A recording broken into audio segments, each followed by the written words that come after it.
Empezamos en este mes de marzo específicamente hablando y meditando y reflexionando sobre el hogar. Y si bien vamos a tener durante el año distintos énfasis relacionados con la palabra directriz del año, el hogar es transversal. Y no es casualidad, ¿sí?, que el hogar sea transversal. Pero lo dejo para un ratito eso. Este mensaje surgió en la semana de que me llama un profe del colegio y me dice, tengo bronquitis, no puedo ir a la escuela, ¿sí? Y yo odio que los chicos tengan horas libres, por eso los chicos me odian a mí, ¿no? Sí, hay algunos acá que dicen chequeada, ¿sí? Y dije, bueno, mandame ¿de qué ibas a hablar? De tal. Bueno, mandame el material. Leo el material y vamos. Es una materia que yo di varios años, entonces no hay problema. No es que fui a chamullar tampoco, ¿sí? Y cuando leía el material, venía a mi corazón un pasaje de la Biblia, un texto, como para empezar y exponer el tema que les iba a hablar a los chicos. Teníamos que hablar de la socialización y de las distintas instancias de socialización que recorre una persona, ¿sí? Y estos temas en realidad están pensados hace muchos años, cuando ya todavía no existían redes sociales y un montón de cosas que han tergiversado bastante esto. Entonces invité a los chicos a poner en tensión estos conceptos y empezar a decir, bueno, pero ¿qué pasa ahora? ¿Pero qué dice Dios? Y la verdad que mientras los chicos se acomodaban, como son de primer año les cuesta más, y empezaban y charlaban y guardaban las cosas, qué sé yo me puse a escribir en el pizarrón este texto. Génesis 2:18 dice, no es bueno que el hombre esté solo. ¿Sí? No es bueno que el hombre esté solo. Dije, bueno, no le voy a tirar todo el marco teórico de una. Ya lo habían leído los chicos, y como son súper responsables lo tenían leído. Porque el profe, que no voy a decir quién es, pero está acá, los había adoctrinado bastante. Así que estaban recontra leídos los chicos. Como yo sabía que estaban leídos, empecé por el texto, que sabía que eso no lo habían leído. ¿Sí? Así que copié este texto en el pizarrón. Dice Génesis 2:18, no es bueno que el hombre esté solo. Contexto, Dios crea al hombre, crea a Adán, y dice, no es bueno que esté solo, y dice, voy a crearle una compañera fiel, los daré de su costilla. Bueno, ustedes conocen la historia de la creación del hombre ahí en Génesis, ¿verdad? ¿Sí? Pero esta declaración es poderosa. No es bueno estar solo. Y esto que pasó hace tanto tiempo está más vigente que nunca. La pandemia nos demostró lo malo que es estar solo. La pandemia llevó este concepto de lo bueno que es estar con alguien al extremo. Terrible que alguien tuviera que pasar sus últimos instantes de vida sin que aún las personas que lo amaron durante toda su vida pudieran estar ahí para despedirse.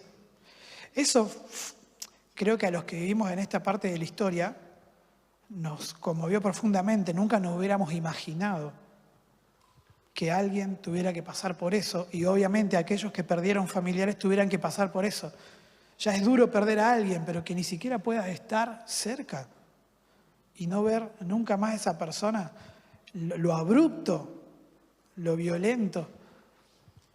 Qué tremendo que hubieron personas que murieron solas, en la absoluta soledad. No es bueno estar solo. La pandemia que hoy asistimos es la pandemia de la soledad. Hoy vivimos una pandemia que es la de la soledad. Lo miro a Claudio y a mis compañeros del colegio porque trabajamos mucho con adolescentes. Y nuestros alumnos, muchos de nuestros alumnos, creen que están llenos de amigos virtuales, followers. Bueno, Instagram sinceró un poco las cosas, no le dice amigos, le dice seguidores. Los que crecimos un poco con Facebook éramos amigos, ¿se acuerdan? ¿Cuántos amigos tenés en Facebook? ¿Sí? Y realmente ninguno es tu amigo. Después te lo encontrás en la calle y te damos vuelta a la cara. Digo, te damos porque a mí también me da vergüenza. Sabés todo de la vida de la persona, menos, pero no lo saludás. ¿Sí? Pero sabés todo, le decimos a los chicos, lo que la persona quiere que vos sepas, porque es lo mismo que uno hace. En las redes sociales mostramos lo que queremos que los demás vean, no lo que no queremos que vean, pero esto ya lo hemos hablado en alguna otra oportunidad. Dios no quiere que estemos solos. Entonces, salvo que por su propósito y por alguna cuestión especial, el Señor nos haga pasar un tiempo de soledad, ¿sí? Juan, desterrado allá en la isla de Patmos, recibiendo la revelación del Apocalipsis, ¿sí? Pero no está en el propósito de Dios para el ser humano estar solo, porque si no, no lo hubiera creado como una de las únicas criaturas que para constituirse, desarrollarse y sobrevivir, sí o sí necesita el contacto de otros. El resto de las especies, salvo puntualmente algunas, nacen, están con sus progenitores el tiempo necesario para aprender a defenderse o a cazar y después, chau. Si te he visto no me acuerdo, ¿no? Sin embargo, el ser humano necesita hasta el día de su muerte estar con otros. Decía Aristóteles que somos animales políticos. Son politicón, nos llamó. Que te recontra por la duda, Aristóteles. ¿Sí? Pero así, animales políticos, seres gregarios. Necesitamos estar juntos. Necesitamos al otro para constituirnos como ser humano, para estar sanos. Cuando la persona está sola, comienza a morir. Aunque el físico esté bien. La soledad no es lo normal para las personas. Muchas otras especies no tienen problema. Están preparados para eso. No así nosotros. Y el Señor nos dio, en su sabiduría, características que son más parecidas a Él que al resto de los animales. El Señor dijo, hagamos al hombre a nuestra imagen y semejanza. No somos idénticos, pero sí tenemos semejanza que las otras especies no. Hay muchos, acá hay neurólogos, hay médicos, ¿sí? Hay psicólogos y sabrán explicarles mejor que yo cómo funciona nuestro cerebro, nuestra corteza prefrontal, esas funciones cognitivas superiores que si no estamos con otros, no se desarrollan. Conocido es el caso en la antropología y documentado de 2 niñas que se encontraron en la selva de allí de Bengala, en la India, Amala y Kamala. ¿Han escuchado hablar de ellas? ¿Sí? Amala y Kamala, 2 niñas abandonadas que no tuvieron interacción social con absolutamente nadie, salvo, si mal no recuerdo, con una jauría de lobos, que en vez de asesinarlas, las adoptó. ¿Sí? Maravilloso. Cuando las encuentra un misionero que se dedicaba a rescatar niños abandonados y a cuidarlos hasta que sean grandes, las encuentra y acá viene la mentira de la historia de Tarzán, ¿no? Las intentan reinsertar en la sociedad, reeducar y no funciona. No funciona. Las niñas no habían desarrollado ni siquiera el pensamiento. Pero ¿cómo? Si son seres humanos con el mismo cerebro, con las mismas capacidades, no habían interactuado nunca con nadie que sea ser humano. Y no es que no habían podido hablar, no podían pensar. Ni siquiera podían pensar. Algo tan hablar con vos mismo, no podían. Su único comportamiento era el instintivo. Se intentó reinsertarlas durante varios años. En realidad, Mala, la más chiquita, murió un año después de disentería. Kamala pudo llegar hasta los 17 años. 5 años después de ser rescatada, logró erguirse, porque caminaban como lobos, es lo que habían aprendido, ¿sí? Pero muere de fiebre tifoidea a los 17 años y su razonamiento, su mente era equivalente a la de un niño de 3 o 4 años. ¿Sí? Entonces, cuando nos dicen, no, sí, Tarzán, toda la vida en la selva y vuelve a la ciudad y es uno más así, ¿no? Y le ponen el smoking, nada que ver, no funciona así. No, nada que ver. Iba a una fiesta el tipo, ¿no? Y enamora a una chica, qué sé yo, nada que ver, todo mentira. No pasa eso. Se muere Tarzán, ¿sí? Perdonen los niños que le están contando la historia de Tarzán, que le arruinó la infancia. Y perdonen los que se criaron con Tarzán, ¿no? Te arruiné la infancia en 10 segundos, ¿sí? Se murió. Entonces, qué importante que es para el ser humano interactuar con otros. Qué importante que es para el ser humano interactuar con otros. Voy a saltar un poco. La familia, que no siempre significa hogar, pero la familia y la iglesia, y hoy quiero mezclar estas dos cosas, ¿sí? Y reflexionar en que la iglesia y la familia y el hogar son las dos caras de una misma moneda, porque ambas son instituciones pensadas y diseñadas por Dios. La familia y la iglesia nacen en el corazón de Dios. Cuando hablaba de la iglesia hace tiempo atrás en alguna prédica, no me acuerdo si era acá o con los jóvenes, adolescentes, no ha podido el mundo diseñar una institución más maravillosa y más perfecta que la iglesia. Y lo mismo pasa con la familia, porque son ideas de Dios. Son ideas de Dios. Mirá, la familia, dice Dios en Génesis 2:24, por lo tanto, dejará el hombre a su papá y a su mamá y se unirá a su mujer y serán nuevamente un solo ser. ¿Sí? Porque bueno, si lees el contexto, dice, saqué a la mujer de las costillas de Adán, ¿sí? Y el cierre del ciclo, ¿cuál es? Que se reúna con su mujer y sean nuevamente ese solo ser. Es maravilloso, es poético, ¿sí? Y es re lindo. Así que en el propósito de Dios está que un hombre y una mujer se unan para compartir el resto de su vida. El Señor también les dice ahora fructifiquen, vayan, sojuzguen la tierra, sean muchos, formen una familia, tengan hijos. Pablo a los tesalonicenses le dice, mirá, salvo que tengas el don de continencia que él tenía, cásense. Le dice a las viudas, le dice a los jóvenes, no se queden solteros. Salvo que tengan el don de continencia, cásense. Dios utiliza la figura del matrimonio para referirse incluso a la relación entre Dios y la iglesia. Mirá si es importante. Mirá si es importante.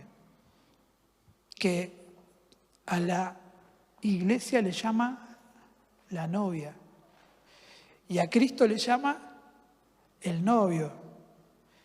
Y la Biblia nos revela, entre lo poquito que nos revela de los eventos futuros, de que va a haber una gran boda, las bodas del Cordero, cuando el Señor Jesús se manifieste en gloria. Y dice que va a ser un juicio, pero un juicio para recompensar. Es una fiesta donde se encuentra la novia que está esperando al novio y el novio que está esperando el momento de reencontrarse con su novia, y se da esa boda, las bodas del Cordero, ese juicio maravilloso de recompensa, donde no nos separaremos nunca más de nuestro amado. Y cuando vos lees Cantar de los Cantares en el Antiguo Testamento, es un libro hermoso que podés leerlo 3 veces de 3 ópticas distintas. Podés mirarlo desde la óptica de la relación entre un hombre y una mujer que se amaban profundamente, ¿no? Desde la óptica de justamente Dios y la iglesia, y desde la óptica de vos y Dios. 3 veces podés leerlo y las 3 veces interpretar o traer enseñanzas. Pero qué importante que es el matrimonio. Qué importante que es la familia, que el Señor lo utiliza en su palabra para compararlo con la relación entre la iglesia y Jesús. Dios entregó a su Hijo para que Él pague el precio de los pecados. La justicia de Dios requería un castigo. Pero como si fuera poco, no solamente que Dios entregó un Hijo, sino que además dice Juan 1:12, que a los que recibieron a Cristo, a los que recibimos a Cristo, no solo nos salvó, sino que nos elevó a la condición de hijos, nos dio un estatus nuevo. Ya no somos creación de Dios superior a los demás, somos ahora hijos. Entonces, si el matrimonio es importante, también es importante en el diseño de Dios la paternidad. La paternidad es importante. Porque el Señor dijo, ya no son solamente, ustedes son mis hijos. Nos elevó de rango. El que creyó en Cristo es un hijo de Dios. Hay quienes dicen que somos todos hijos de Dios porque nos creó a todos. No es lo que dice la Biblia.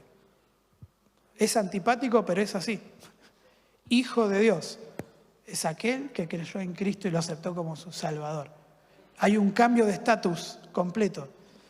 El resto de las personas somos criaturas de Dios, somos amados por Dios, somos salvables, redimibles. Pero hijo de Dios es una decisión. Y hay un cambio de estatus. Dice, les dio la potestad o la autoridad de ser hechos hijos de Dios. Juan 1:12. Qué importante que es la paternidad. Pero ¿sabés qué? Aún con todo lo que estamos diciendo, los hijos, estamos dudando de que este modelo nos vaya a hacer felices. Y las ideas hedonistas del mundo también se meten en la iglesia y en nuestra mente y en nuestra vida. Y lo hemos hablado bastante con el equipo pastoral y con los líderes. Qué sutil que se meten las ideas del mundo que van en contra de la voluntad de Dios. Las ideas hedonistas, las ideas ególatras. ¿Cuál? Ideas que están completamente opuestas a las enseñanzas de la palabra, pero también opuestas al deseo de Dios. Se han colado en nuestra idiosincrasia cristiana. Obviamente, nosotros nos burlamos o nos reímos o nos escandalizamos del pueblo de Israel que convivía con otros pueblos y se le metían las costumbres. ¡Ay, qué feo, qué malo, mirá, que Dios los castigó! Y no nos damos cuenta que nos va pasando lo mismo. Porque las ideas imperantes de la cultura se permean. ¿Sí? Y entonces no nos jactemos de, no somos como Israel. Si nos pasa lo mismo. No creo en el matrimonio, yo creo en el ser humano libre. ¿Lo escuchaste eso alguna vez? ¿Has escuchado la frase no creo en el matrimonio? Sí, súper común, ¿no? Los medios de comunicación, parece que no podés trabajar en un medio de comunicación si crees en el matrimonio, ¿no? Eso dice el mundo, pero no creer en el matrimonio, literalmente, y aunque suene duro, es no creer en Dios. Si no crees en el matrimonio, no estás creyendo en Dios ni le estás creyendo a Dios. Pará, ¿cómo decía algo tan tajante? Pero si la Biblia habla de matrimonio de pe a pa y vos no crees en lo que dice Dios, no le crees a Dios y no crees en Dios. Pero sin llegar a esos extremos, el pensamiento hedonista también nos ha invadido. Yo, casarme, primero tengo que viajar por el mundo. Si me caso va a ser más caro. Lo mejor es que ni se casan ni viajan, ¿sí? Casarme, pero eso va en contra de mi desarrollo profesional. Una materia por año, cursan, ¿sí? Si pasan el primer parcial. Imagínate cuándo se van a casar, ¿sí? Tener hijos, pero eso es empezar a vivir para otros y dejar de vivir para mí. Y la verdad que me falta vivir un montón de cosas a mí antes de vivir para otros. Y sí, porque el hogar, el matrimonio, es morir y disfrutar y sentirse pleno de haber muerto para que otro viva bien, ¿no? Y recibir lo mismo. Y eso es la iglesia también, porque eso es lo que hizo el novio, eso es lo que hizo el Dios de la iglesia. Esa es la esencia del amor, buscar el bien del otro. Y cuando eso es recíproco, hay plenitud. Pero este es el pensamiento. ¿No te recuerda algo estas palabras? Estas pequeñas mentiras. ¿Te acordás de esta expresión? ¿Quién la dijo? Con que Dios les dijo que no pueden comer. ¿Quién dijo eso? Y dice ahí, era astuta, ¿eh? Era astuta. Así que Dios les dijo que te tenés que casar. Así que Dios les dijo que tenés que esclavizarte. ¿En serio vas a sacrificar todos tus proyectos personales para compartir la vida con otro? ¡Qué embole! ¿En serio vas a tener que tener hijos? ¿Sabés lo que es cambiar pañales a las 3 de la mañana? No dormir porque lloran, ¿no? Nah. Lo que pasa es que Dios, ustedes si hacen lo que tienen que hacer, van a ser como Dios. Dios no quiere que ustedes sean como Él. ¿No fue así? ¿La venta? ¿No? No seas pavo obedeciendo cuando en realidad podés ser tu propio jefe y artífice de tu propio destino. Cualquier serie de Cris Morena dice artífice de tu propio destino. Todo huérfano. Tema para otro mensaje. ¿Sí? Cualquier casualidad, no, ¿cómo es? Cualquier coincidencia no es casualidad. ¿Sí? No hay una serie de Cris Morena que no sean todos huérfanos. ¡Pum! Todos viendo YouTube esta tarde. Qué astuta la serpiente, ¿no? Qué astuta. Pero volviendo al eje, matrimonio y paternidad forman parte de la base del hogar. Matrimonio y paternidad forman parte de la base del hogar. Y como cantábamos hoy, no necesariamente hogar es una casa. Hogar no es una casa, así como la iglesia no es el templo en el que estamos. Te cuento algo personal rapidito. Lo resumo lo más brevemente posible. Por la gracia de Dios y solamente por su misericordia hemos podido concretar la compra de nuestra casa. ¿Sí? Y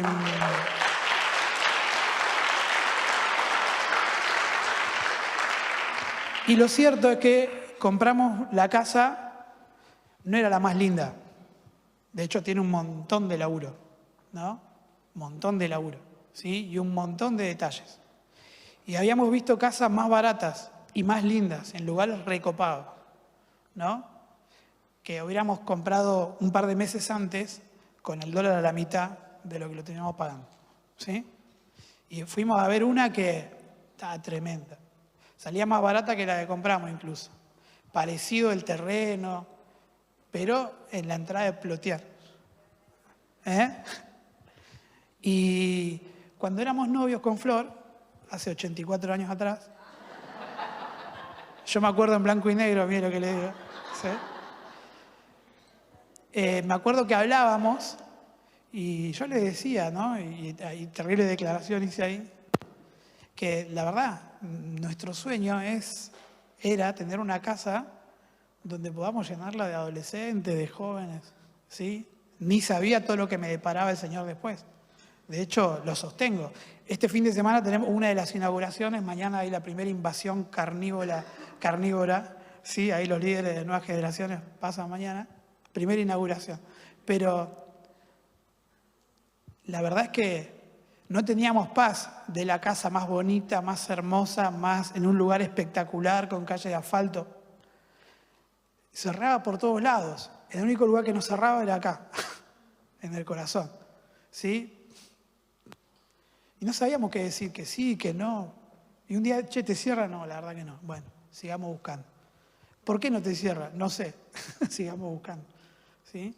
Y apareció la casa aquí en Cipolletti. ¿Sí? De todo había que hacerle.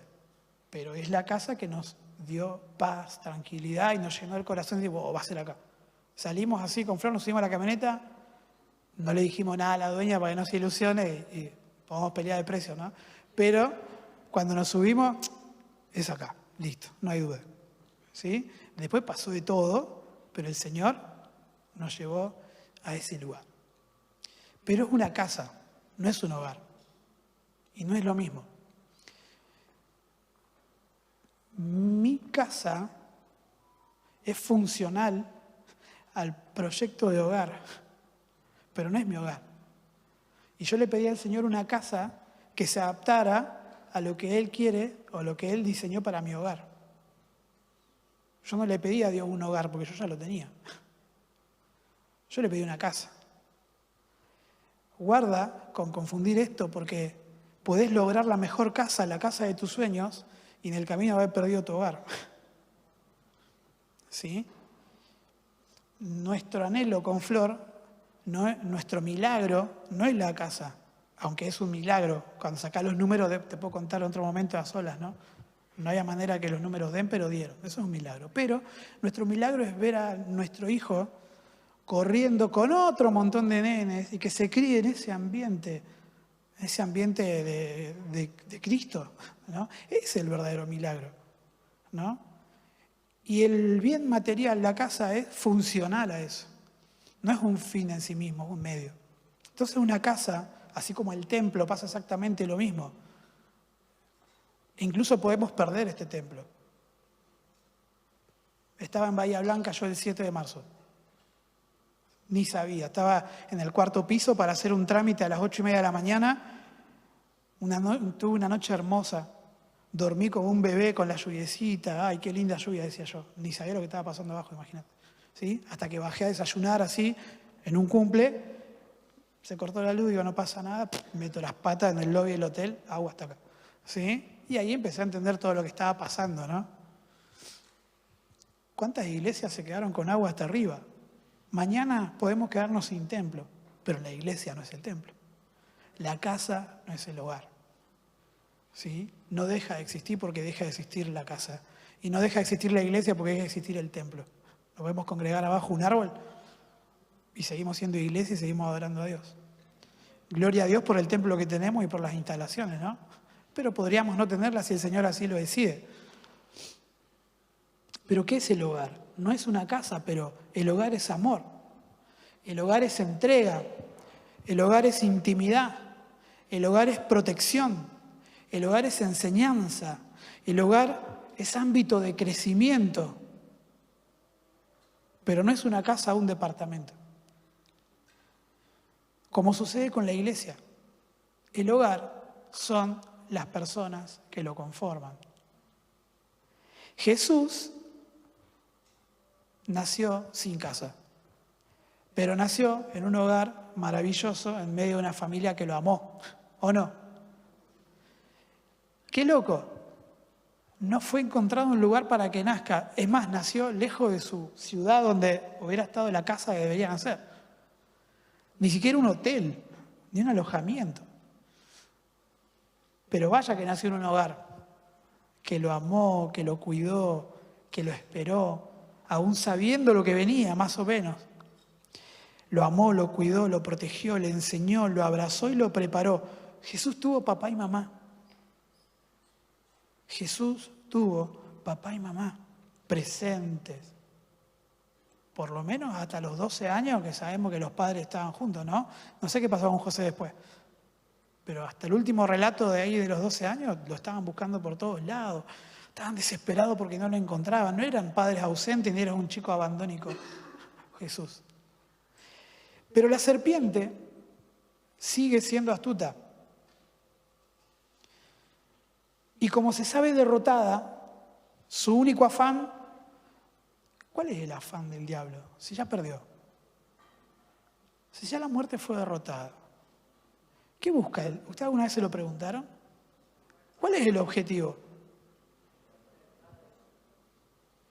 El objetivo, el único objetivo del diablo no es vencer a Dios. Eso es mentira, porque ya sabemos que está vencido. Está decretado. El único afán del enemigo es quitar, robar y opacar la gloria de Dios. No hay otro. No tiene otro objetivo, porque es lo único que puede hacer. O es lo único que puede intentar.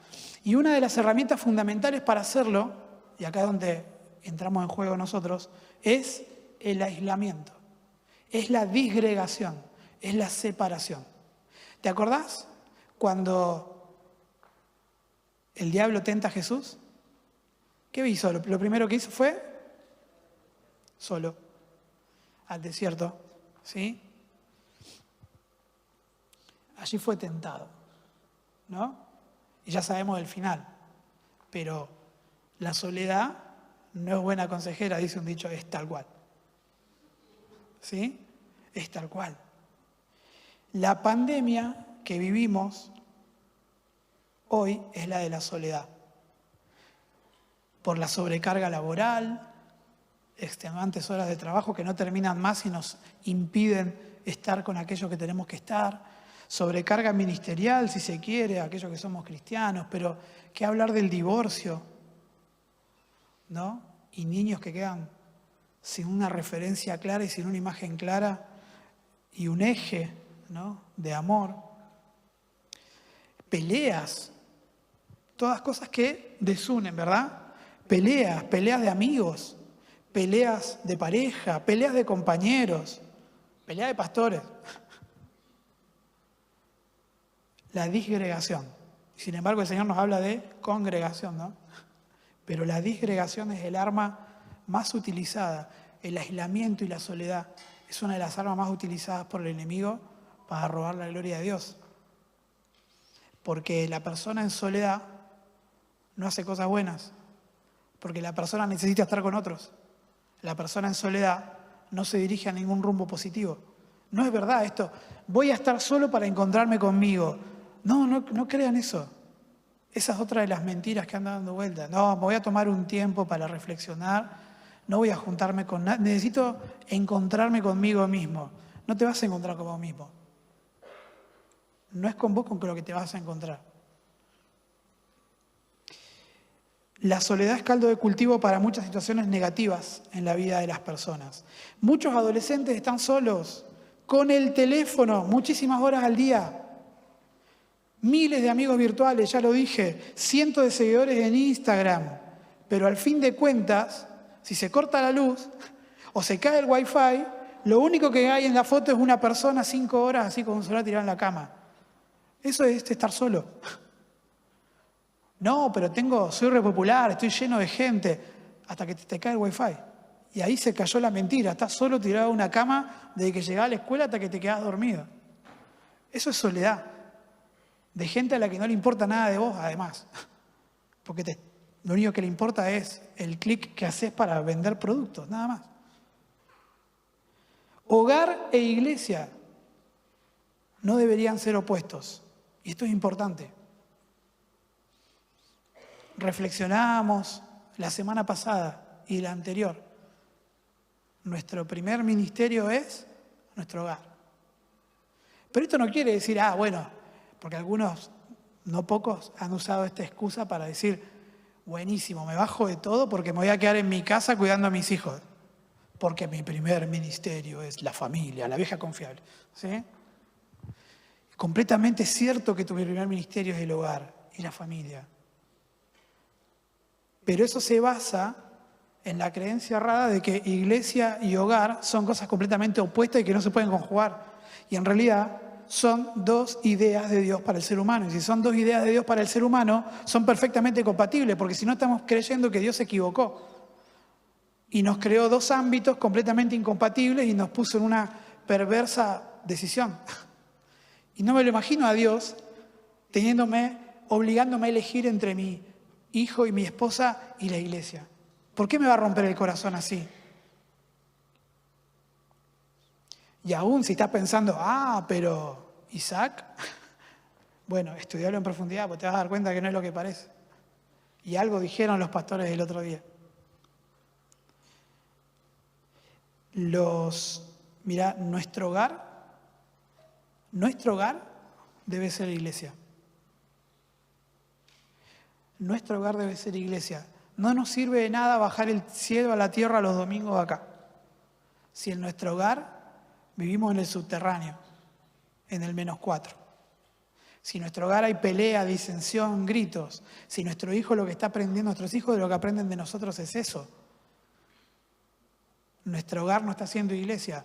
Y aunque tengamos el mejor culto de toda la ciudad, no sirve de nada. Porque nuestro hogar tiene que ser iglesia. Pero nuestra iglesia tiene que ser hogar. A Arjona le encanta esta frase, ¿no? Pero nuestra iglesia tiene que ser hogar. No tantas jerarquías.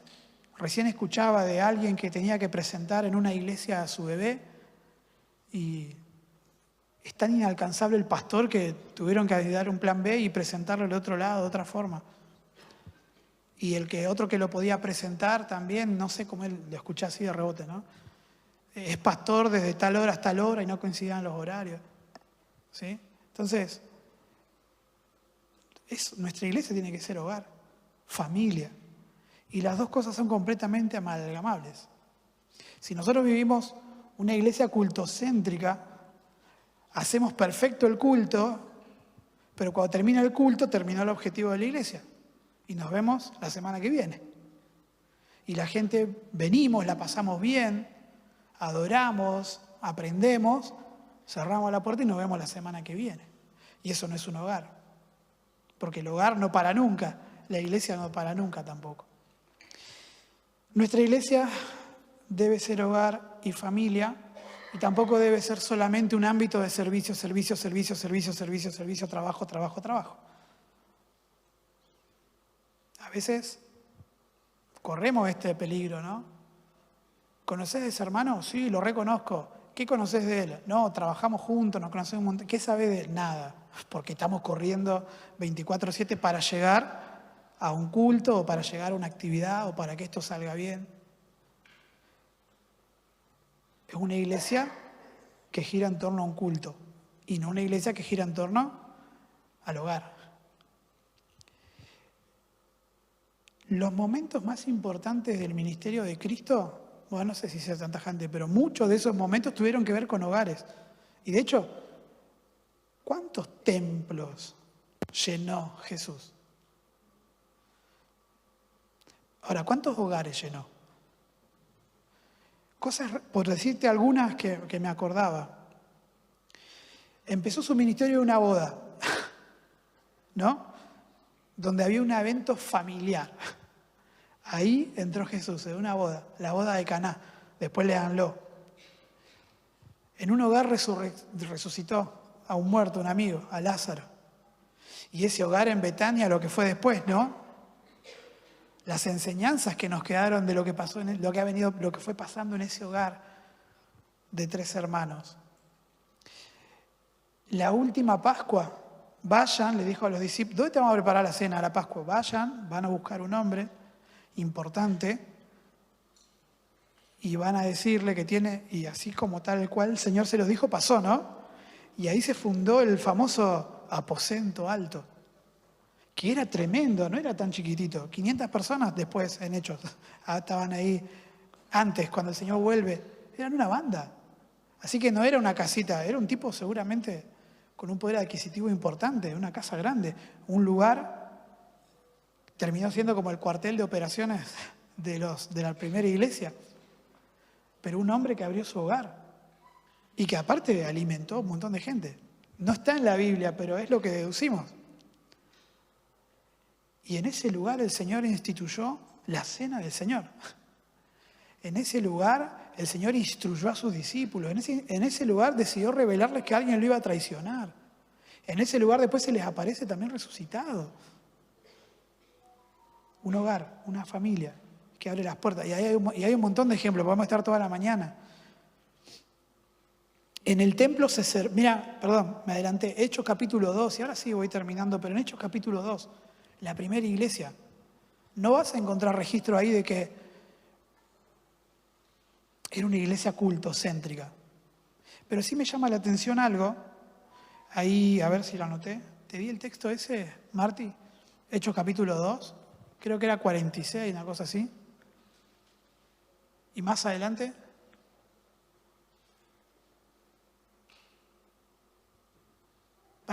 ahí está. Mira, esto está bueno porque esta versión dice no dejaban de reunirse en el templo ni un solo día, iglesia, ¿no?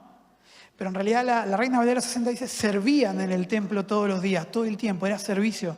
Pero no terminaba ahí la experiencia de iglesia, sino que la iglesia era familia. Dice que abrían las casas y compartían la comida con alegría y generosidad.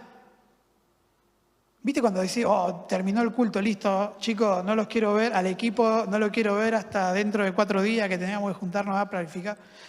Esta gente, la experiencia verdadera de iglesia era la de ser, la de estar.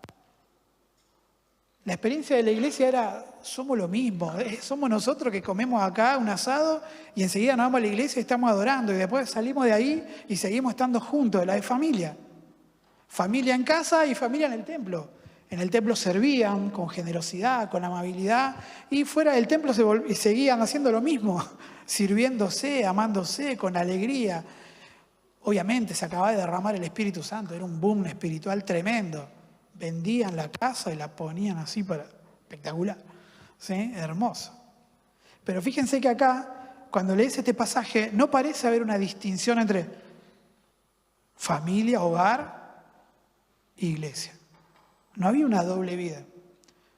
La gente que se sumaba a la iglesia, se sumaba a la familia. Y la familia estaba integrada con la iglesia. Y hay algo más loco todavía. El siguiente pasaje.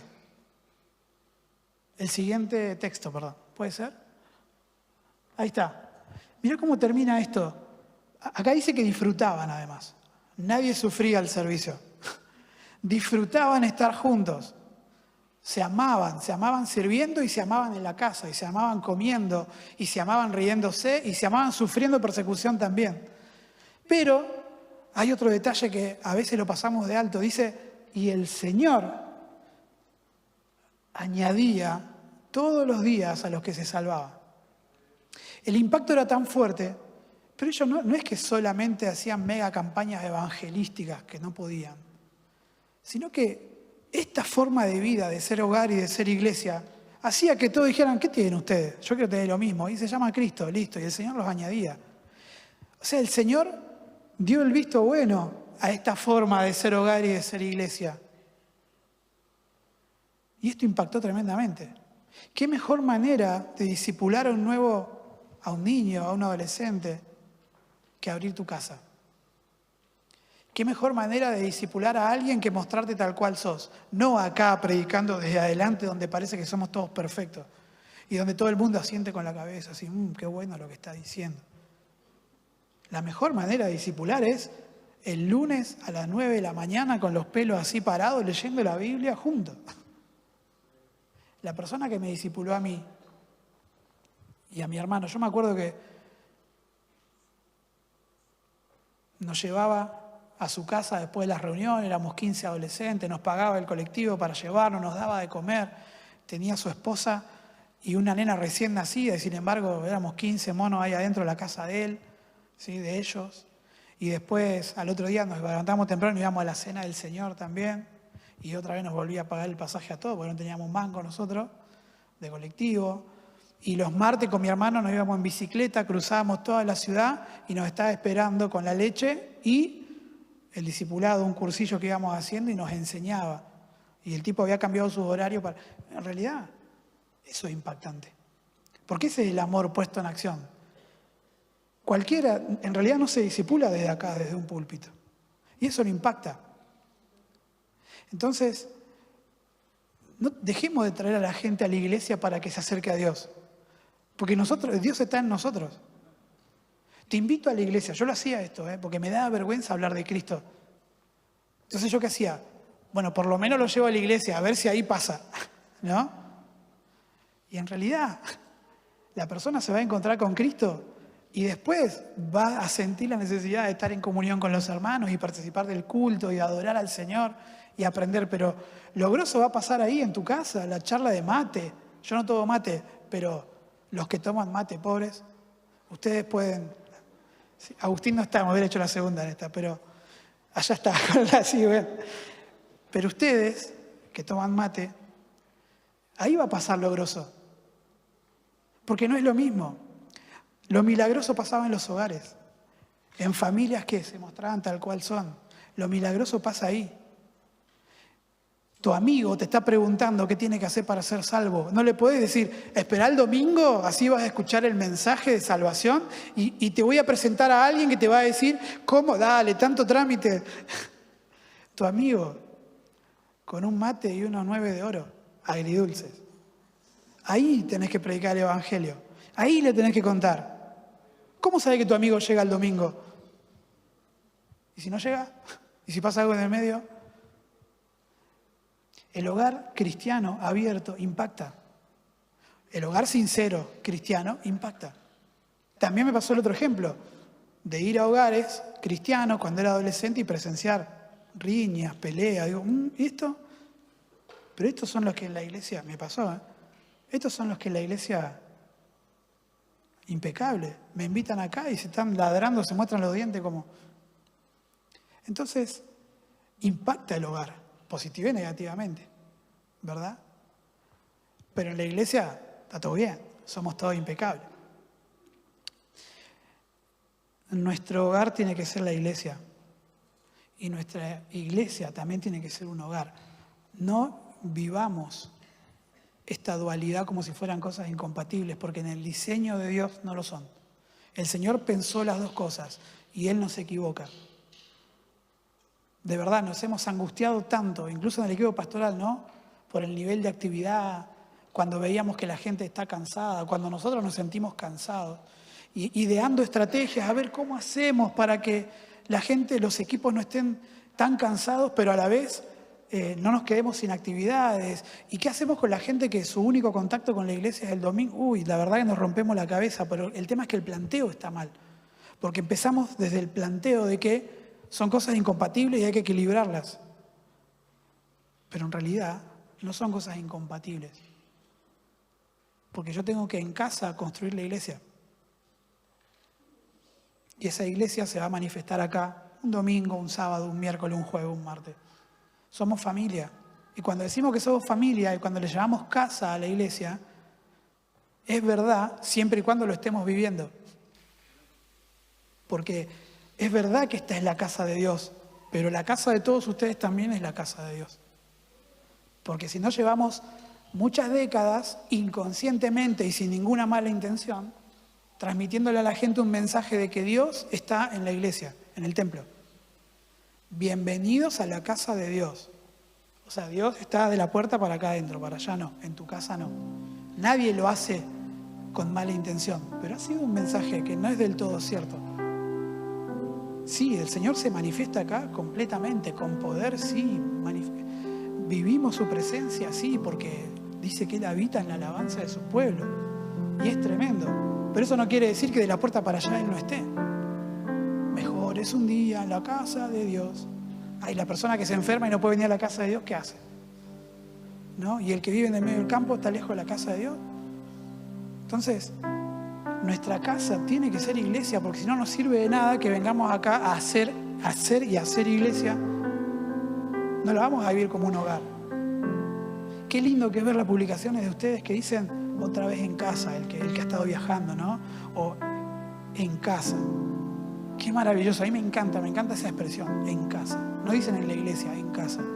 Siempre y cuando la estén viviendo genuinamente. Porque quiere decir que algo estamos haciendo bien, todos. Porque nos estamos sintiendo en familia, eso es bárbaro. Eso es fundamental, eso es lo que impacta, eso es lo que impactó el Evangelio.